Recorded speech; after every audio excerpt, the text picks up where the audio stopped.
Hi, I'm Dan Klefstad, author of Fiona's Guardians, a novel about humans who work for a beautiful, manipulative vampire named Fiona.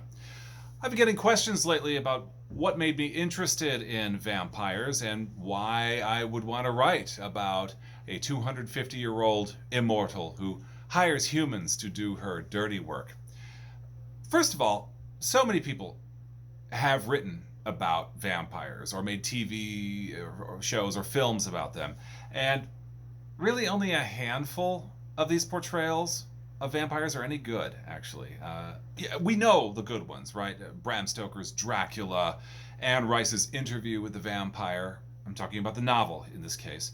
And Stephen King's Salem's Lot comes to mind. Also, one of my favorites, the 2008 Swedish film and the novel that inspired it, Let the Right One In.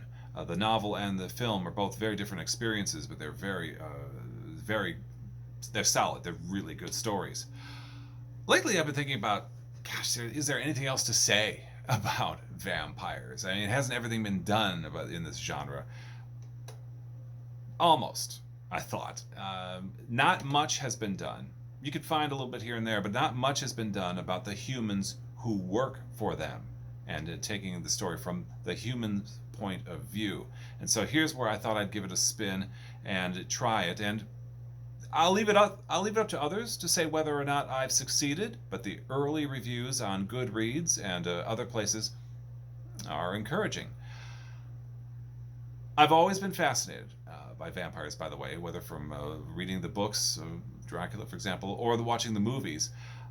I mean, ever since I was a kid, because even when I was a youngster, I recognized that vampires work on different levels.